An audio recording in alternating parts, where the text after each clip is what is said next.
that is telling you to shut your mouth or we're going to come after you. That's exactly what they're saying.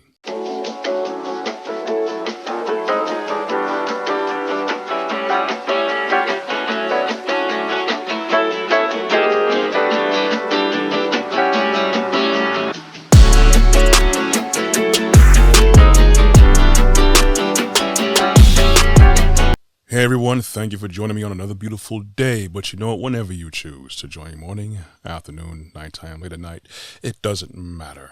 I appreciate the likes, the looks, the listens, but of course I'd appreciate you hitting the subscribe and notification bell and the like button on my YouTube channel, Brooklyn Baritone. But of course, as I usually say, do that with no pressure at all. Though I would like the algorithm to swing in my favor.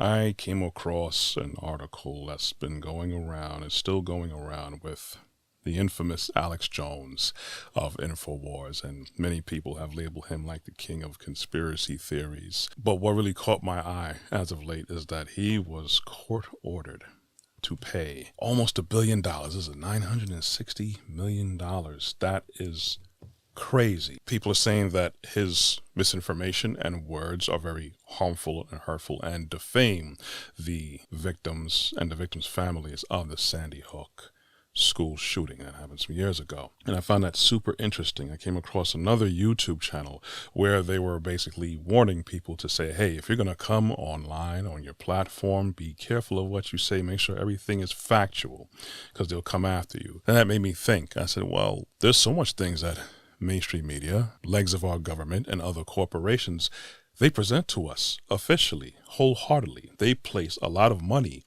and a lot of resources to come and bring us information. And many times that information ends up to be false. It ends up to be something that's drummed up for PR.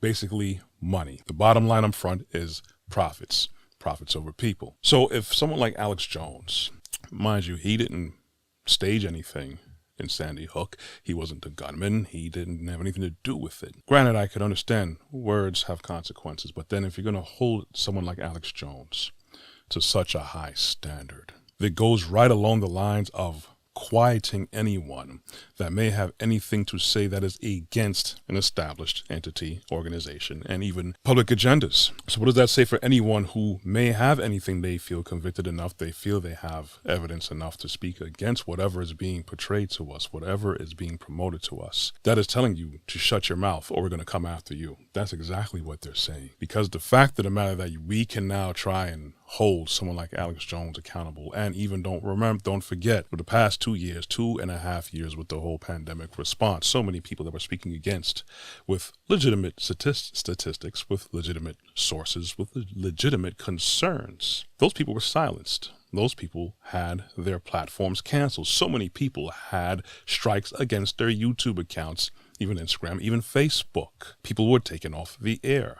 How is it that we can allow entities that have been telling us one thing, but then we know, and then as time proved, has been something totally different, a total 180 of what we've been being told? So what I'd like to bring attention to is Pfizer, one of the biggest providers of the COVID vaccine and other pharmaceutical products as well. Keep it nice, short, and sweet. In a recent hearing in the United Nations, in Europe, Dutch Prime Minister Rob Roos questioned leading representative from Pfizer during that hearing. Janine Small, the president of international developed markets at Pfizer. The simple question was the vaccine ever tested to see if it blocked transmission of the virus? In short, the president of international developed markets at Pfizer, Janine Small, stated no, the vaccine was never tested to see if it actually blocked the transmission of the virus. Hence, this is how they promoted and produced this vaccine in front of everyone, to say that it stopped transmission. And we know the CDC, Pfizer, other entities, other medical entities, trusted medical entities, backpedaled after a while, because once they saw that the actual application did not match up with what they were saying, a lot of people had lives damaged. How were they damaged? Well, if you remember the United States President Joe Biden saying infamously that this is a pandemic of the unvaccinated. thus drawing a line in the sand of so many people and families and friends and acquaintances. So many people have been ousted. So many people have lost their jobs legitimately.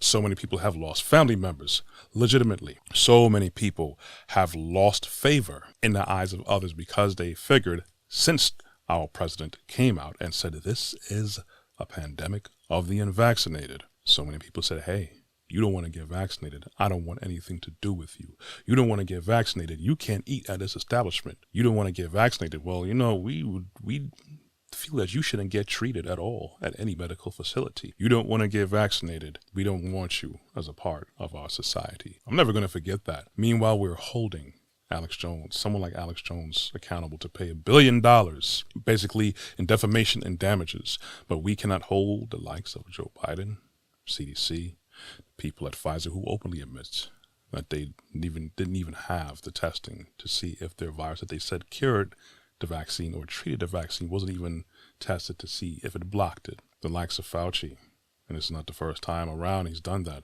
If you could look up Dr. Sebi, a world-renowned holistic medicinal practitioner. He was drugged through the mud during the 80s and 90s for the whole AIDS virus and treatment epidemic. Fauci was, of course, one of the people who spearheaded against the likes of Dr. Sebi, but they couldn't really hold anything to him because they wanted to defame him, they wanted to bankrupt him, they wanted to drag him through the mud, and they wanted to discredit him. But he actually had people he treated who were free of the virus through his treatments. So as opposed to saying, hey, maybe this guy's onto something, let's try this as an alternative to what we thought it was. No, all praise went to Fauci and people that followed him. And unfortunately, again, if you speak out against an agenda, they will come for you. If they can't get you to silence you, then they will try to come after your money, or they will probably, find another way. Anyways, I just want to bring that to light. If you want to check more of my content and other things, like merchandise, at my website, go to brooklynbaritone.com. You find something there for everybody. You can also see more of my video content on my YouTube channel, Brooklyn Baritone. You can find me on LinkedIn under Corey Ashley. I'm also found on Instagram and on Facebook. The audio versions of these podcasts can be found on Google Podcasts, iTunes Podcasts, and Amazon Music under Podcasts. I also air 4 times a week on local Brooklyn cable television on Tuesdays and Thursdays at 12 a.m. and 2 p.m. on Verizon, Optimum, RCN, and Spectrum. Thank you guys for listening. I want you guys to be vigilant. Don't be scared. Don't be fearful. We're not supposed to be made in fear. Walk good, be blessed. You will hear from me again.